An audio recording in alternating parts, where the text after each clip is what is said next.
Okay, my friend, let's take a breath and talk about this without any hype, okay?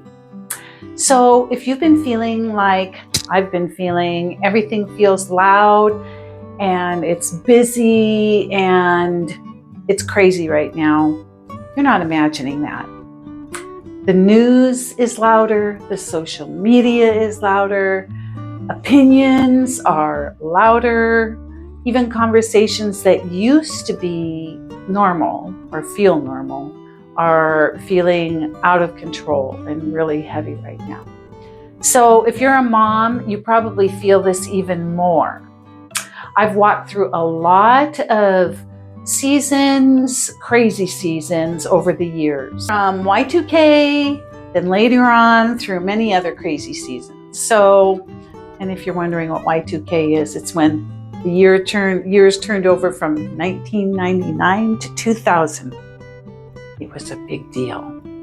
So anyway, I've lived through a lot of uncertainty, and every time the noise outside tries to follow me in the house, I have to do something about it. Unfortunately, when the world is feeling kind of insane, it doesn't stay outside. It tries to worm its way back into our lives, right? So it can come in our home. Today, I'm not here to explain what's happening in the world. What I'm here to help you do, hopefully, is to just stay steady in this season. So not by ignoring reality and not pretending everything is fine. We don't say fine. But by slowing down and thinking clearly. Not only thinking clearly, but thinking biblically about what is actually ours to carry on our shoulders, right?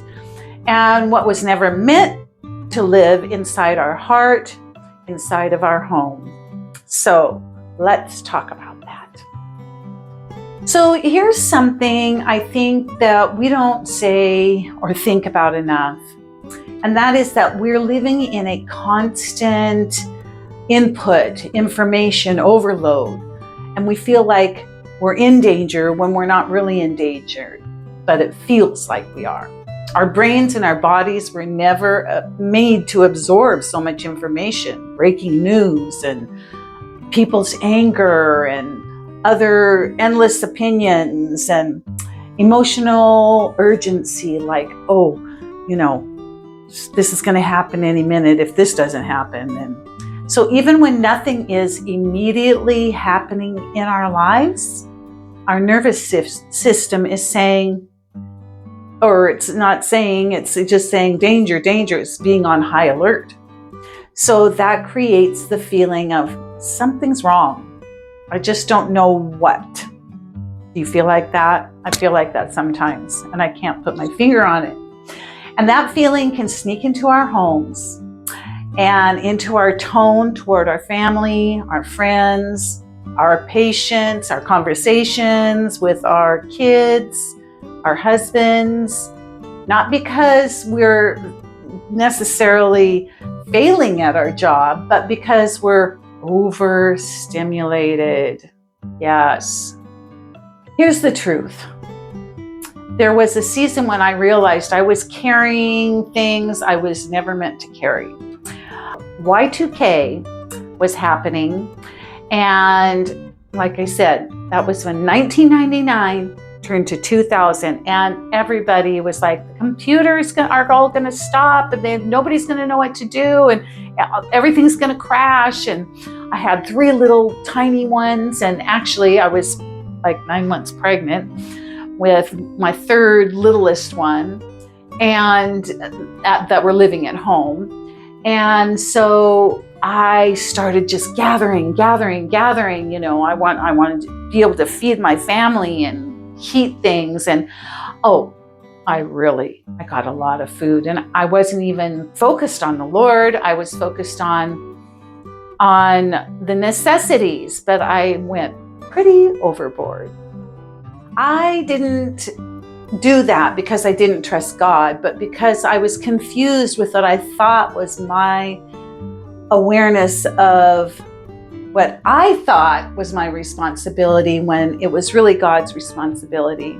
God never asked us to manage the whole world and everything around us. Yes, it's okay to prep, but He just asked us to be faithful in our spot, in our place. So Ephesians 4:14 says, so that we may no longer be children tossed to and fro by the waves and carried about by every wind of doctrine, by human cunning, by craftiness in deceitful schemes. Somewhere along the way, we started carrying the outcomes that aren't ours to keep, responsibilities God never gave us, emotional baggage we were never meant to hold. Do you do that? I do that sometimes, not so much anymore. And that's exhausting, isn't it? Scripture doesn't tell us to stay informed about everything. It tells us to stay focused on Jesus, the author and finisher of our faith. That's our job. It doesn't tell us to fix the chaos. It tells us to walk in faithfulness, in wisdom, and in peace. I know it's hard sometimes, but we can do it. God will never leave us or forsake us, and we can be sure of that. Peace comes from trust, and it's a muscle that needs to be exercised. Yes, it's not a passive trust, but a trust that we work at and we can rest in. Let's bring this down to real life, okay? So we may not be able to quiet the world, and we can't, but we do have authority over our own home. We have authority and get to decide what voices come into our home, what conversations we have in our home, and what is going to, or what's going to dominate all of our conversations. It's okay to have some conversations. What emotions we're living from. So you don't have to host or have every opinion in your home, right? We don't have to process every headline, every newsreel, every social media. We don't have to let the outrage take up residence in our home, right? Let's not do that. Creating a peaceful home isn't avoidance, it's wisdom. We're not naive, right? It's saying this is a place of rest, not reaction. I'm big on that. We do not want to react, we want to act. And that matters more than we realize, especially for our kids who are going out in the world and they're hearing a lot, especially if they go to school or social media or on and on, anything. So, my sweet mama friend, I'll leave you with this today. Peace doesn't come from controlling the world. I know you know that.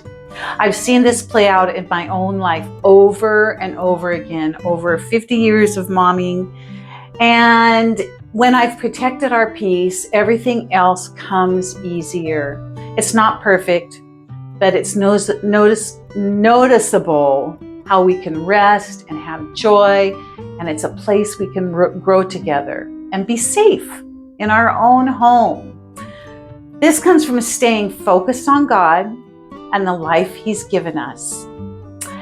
Having a peaceful heart in this noisy world is not weakness or ignorance. I think I've already said that. It's strength, in my opinion. I'm in this life for the long haul, aren't you?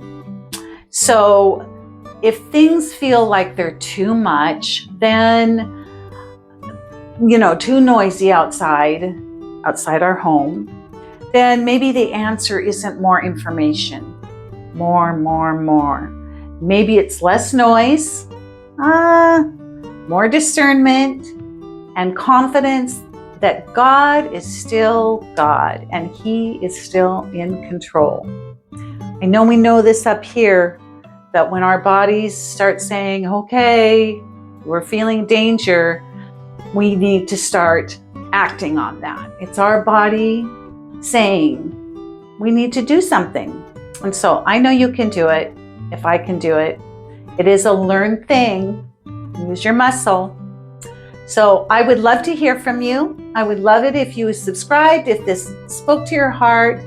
And God bless you, Mama. You're doing a great job. Just hang in there and keep focused on Jesus.